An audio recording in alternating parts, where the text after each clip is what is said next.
வசனம் நம்ம எடுத்து வாசிக்கிறோம். இன்றைக்கு உங்களுக்காக கர்த்தர் பேசி கொடுத்திருக்கிற, கர்த்தர் தந்திருக்கிற ஒரு வசனம் யாத்ராகமம் 14ஆம் அதிகாரம். யாத்ராகமம் 14ஆம் அதிகாரம்.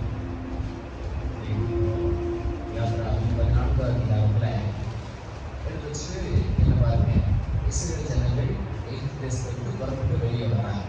இஸ்ரவேல் ஜனங்கள் எகிப்து தேசத்திலிருந்து மோசே மூலமாக ஆரோன் மூலமாக கர்த்தர் அவங்களை வெளியே கொண்டு வந்திருக்கிறார். கொண்டு வந்து செங்கடல் முன்னால் இருந்தது.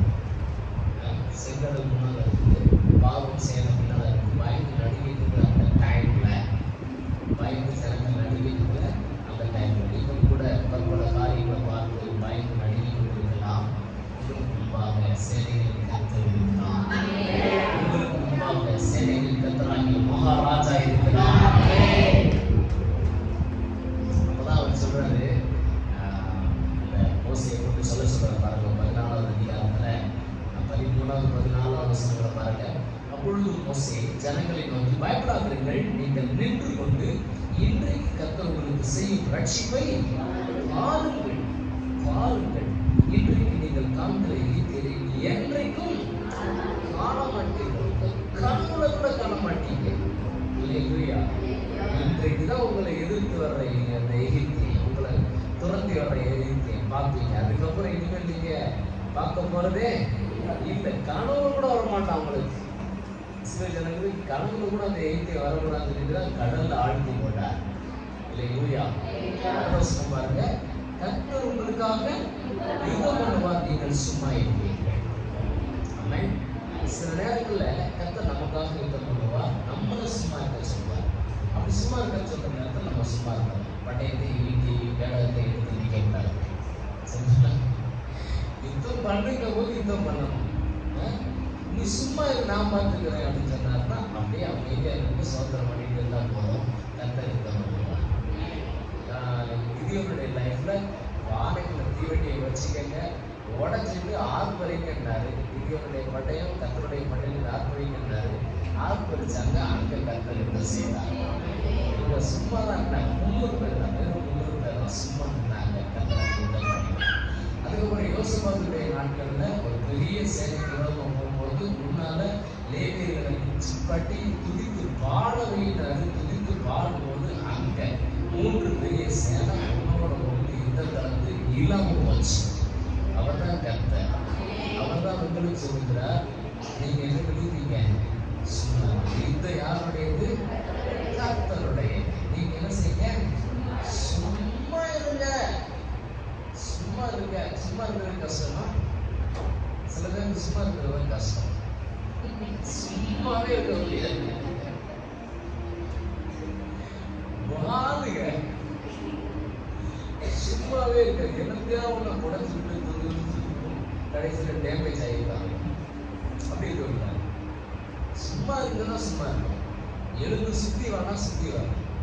பானையை உடைச்சு தீவண்டியை தூக்கிட்டோம்னா தூக்கணும். சொல்றத செய்யணும். கர்த்தர் சொல்றத செஞ்சோம்னா அற்புதம் தான். கர்த்தர் சொல்றத செஞ்சுட்டோம்னா அற்புதம் தான். அந்த நல்லவர். இந்த இஸ்ரவேல் தேசத்துல சும்மா இருப்பீங்களா நீங்க? என்ன சும்மா இருக்கக்கூடாது. சோம்பேறி அப்படின்னு சோம்பேறி என்ன சும்மா இருக்காது. சோம்பேறி சோம்பேறி இல்லாம இருக்கக்கூடாது. சும்மா இருக்கு சொல்றப்போ சும்மா இருக்கணும், செயல்பட்டு சொல்றப்போ செயல்படணும். கர்த்தர் பேசுவார். அவரை நெருங்க அவருடைய சத்தத்தை நம்ம தெளிவா கேட்க முடியும். இஸ்ரவேல் தேசத்துல இன்னைக்கே இருக்குது சமக்கடல்னு சொல்லுவாங்க.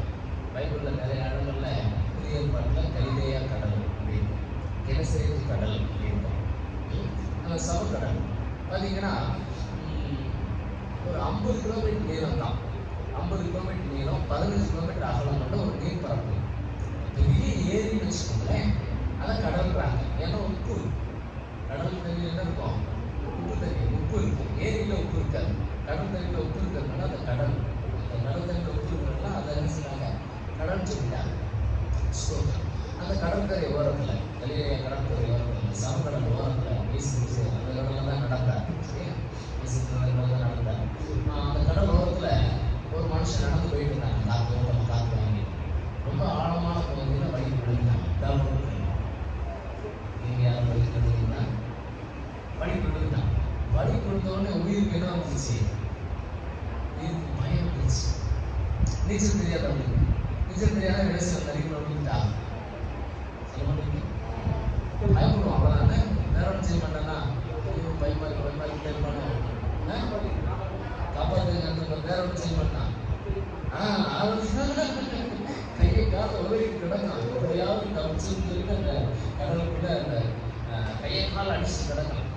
யாரும் காப்பாற்ற வரல. கொஞ்சம் நேரம் ஆக ஆக என்ன ஆகும் அப்படின்னா, கை கால் அடிச்சு, கை உடைச்சு, கால் உடைச்சு, டயர்டாகி அப்படியே சோர்வாகி இல்லையா, சோர்வாகி அப்படி தண்ணி முக்கா இருக்கும். அந்த சோர்வாகி கொஞ்சமாக ரொம்ப பலன் குறைச்சி எப்படியுமோ தண்ணியில் முக்க போகிற டைம் அப்படியுமோ முடியல. அவனால் முடியல, அதுக்கு மேலே முடியல, ட்ரை பண்ண முடியல, கை கால் அடிக்க முடியல. கடவுள் வாங்கிப்பாங்க, கடவுளே காப்பாற்றுங்க, சாவு பாய்க்கு இருந்துச்சு. கையை காலை அப்படி அடிக்கிறத விட்டுட்டு அப்படி சும்மா இருந்தோடனே அப்படியே மிதக்க ஆரம்பிச்சாங்க. அப்படியே மிதக்க ஆரம்பிச்சாங்கன்னா கையை கால் நீட்டி அப்படி படுத்து தண்ணியில படுத்து கிடக்காங்க. ஆக்சுவலாக அந்த தண்ணியில் இப்பவும் யூடியூப்லலாம் அந்த ஜவக்கடல் போட்டு அடிச்சிங்கன்னா ஜவக்கடலில் அந்த கடலில் வீடியோ இருக்கும். வீடியோ பார்த்தீங்கன்னா அந்த தண்ணியில் அப்படி மேலே படுத்து கிடப்பாங்க. அந்த தண்ணியில் யாரும் நிற்க மாட்டாங்க. அப்படியே கை கால் அசைக்காமல் அப்படியே படுத்து அப்படியே கை கால் அசைக்காமல் கிடந்தா அவங்க அந்த தண்ணி மேலே மிதப்பாங்களாம். அந்த அளவுக்கு அந்த தண்ணி வந்து திக்னஸ் ஆகலாம். உப்பு நிறைய இருக்கும். நார்மலான கடலை விட அந்த கடலில் வந்து உப்பு என்ன இருக்கும், நிறைய இருக்குமா. சில வேதியியல் பொருட்கள் இருக்கிறதுனால அந்த மீன் எதுவுமே கிடையாது. மீன் ஒன்றும் கிடையாது, தாவரங்கள் எதுவுமே கிடையாது. கையை காலம் அடைக்காமல் அப்படியே கிடந்தா அப்படியே தண்ணி மேலே கிடக்கணும். நல்ல தண்ணியிலே நல்ல ஏரி ஆற்று தண்ணியிலே நம்ம படுத்து நீச்சல் அடிச்சிருக்கீங்களா? படுத்து அப்படியே படுத்து நீச்சல் அடிச்சிருக்கீங்களா? நான் அடிச்சிருக்கேன். படுத்து அப்படியே நீச்சல் அடிச்சிருக்கேன். கிளம்பும் கொஞ்சம் கிளம்பும் நீச்சல் தெரிஞ்சிருக்கேன். எனக்கு நீச்சல் தெரியாதவங்க கை கால் அசைக்காமல் கிடந்தாலே அப்படியே கிடப்பாங்க. அது தெரியாமல் அந்த அடி அடிச்சிருக்கிறான். அந்த அடி அடிச்சு பலன் போய் கடைசியில் நினைச்சிருக்கிற கடவுளை பார்த்து பேசாமல் இருக்கவனே தனியாக அப்படியே சொல்லிட்டு இது மாதிரி சும்மா இருக்க வேண்டிய நேரத்தில் சும்மா இருக்காமல் இருந்தால் தேவையில்லாத பலன் தான் நம்மளோட நினைச்சிருப்போம், போய்கிட்டு இருப்போம். அந்த சும்மா இருக்குன்னா சும்மா இருக்க போதும் சுகமாக படுத்து கிடக்கலாம். நீங்கள் சுகமாக படுத்து கிடக்க முடியுமா? இருக்கிற பலனெல்லாம் செலவழிச்சு மெட்டில் போய் படுத்து நல்ல மார்த்தாள் மரியாதை விஷயத்தில் நீ விசுவாசித்தால் தேவனுடைய மகிமையை காண்பாய் என்றார். அவர் போயிட்டு கல்றதுக்கு 4 நாள் ஆச்சு. நீ பேசாம நான் தான் செய்ய போறேன். தமிழ்நாடு பேசிட்டு அவர் சொல்றாரு, விசுவாசித்தால் தேவனுடைய மகிமையை காண்பாய். அவருக்கு தன்னால் சும்மாவே இருக்க முடியல.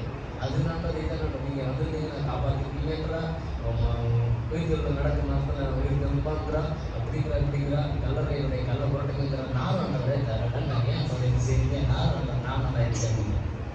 அப்போ சொல்றாரு, நீ விசுவாசத்தா தேவனுடைய மகிமையை காண்பாய் சொல்லலையா அப்படின்னு சொல்லிட்டு அதுக்கு மேலே எங்களுக்கு இவட்ட பேசிக்க கூடாதுன்னு சொல்லிட்டு எந்த வேலையை தொடங்கிட்டார். லாஸ்ட் வெளியே ஒரே வார்த்தை லாஸ்ட் வெளியே.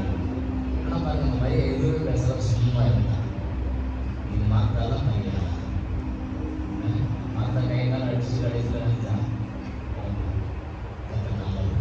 உங்களை சும்மா வச்சுருக்காங்க. இன்னைக்கு சும்மா இருக்காங்க சந்தர்ப்பத்தில் அவன் பிரிவைக்கப்பட்டு அப்படியே ஒரு டியூன் பண்ணி அவருக்கு நேரம் டியூன் பண்ணி வச்சுட்டு அவருக்கு நேரம் டேரக்ட் பண்ணி வச்சுட்டு